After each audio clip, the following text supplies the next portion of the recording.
Bonjour et bienvenue sur ma chaîne Geek Lego Daddy lit. Ici je vais partager avec vous les histoires du soir que je lis à mes enfants.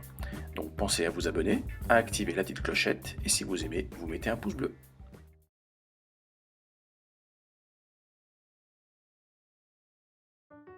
Aujourd'hui, un grand jour de rien, de Béatrice Alemagna. Nous y étions, pour la deuxième fois, ma mère et moi dans la même maison de vacances, la même forêt et la même pluie.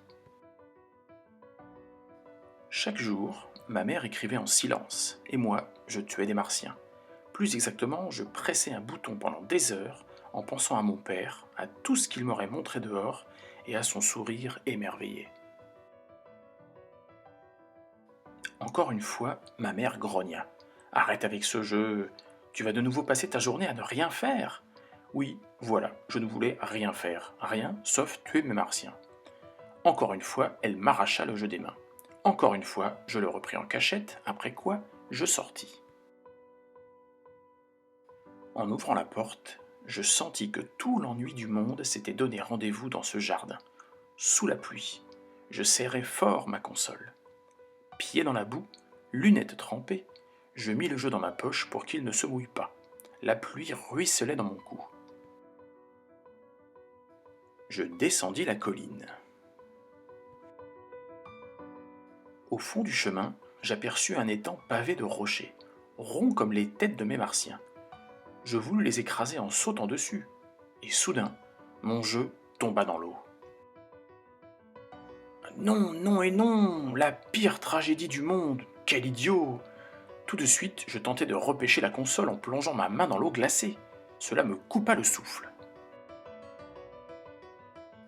Et maintenant, qu'allais-je faire sans mon jeu? Les gouttes cognaient comme des pierres sur mon dos. J'étais un arbre perdu dans la tempête. À ce moment-là, ils apparurent dans l'orage. 4 escargots géants sous la pluie. « Est-ce qu'il y a quelque chose à voir par ici ?» leur demandai-je abattu. « Oh oui !» me dirent-ils. J'osais toucher leurs antennes, molles comme de la gélatine.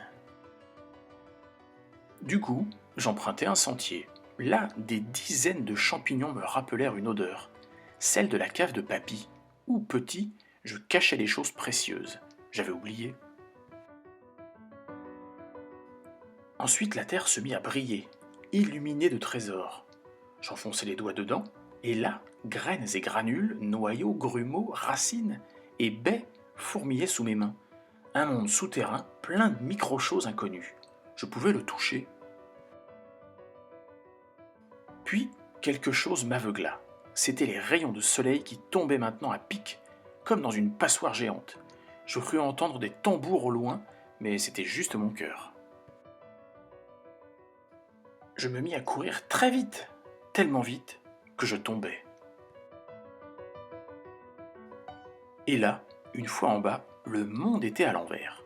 On aurait dit que tout avait été refait à neuf. Chaque chose me semblait inconnue. Alors, je décidai de grimper sur un arbre et de regarder au loin, de renifler l'air en gonflant mes poumons, de boire la pluie comme un animal, d'observer des insectes bizarres, de parler à un oiseau, de sauter dans une flaque en éclaboussant partout, de ramasser des cailloux lisses et transparents et d'y voir à travers le monde qui brillait. Pourquoi n'avais-je jamais fait ça auparavant? Trempé jusqu'aux os, j'entrai dans la maison, me déshabillai en vitesse et courus me regarder dans la glace. Oh! J'y vis mon père et son sourire émerveillé. Ma mère écrivait toujours. Pour la première fois, on écoutait le même silence. « Bon, t'es sale comme un petit cochon, viens te sécher. » Elle prit une serviette et m'emmena à la cuisine. Alors, j'eus envie de la serrer fort, de lui raconter tout ce que j'avais vu, senti, goûté, appris dehors. Mais on ne fit que se regarder et respirer l'odeur de notre chocolat chaud. Rien que ça, en ce magique, incroyable jour de rien.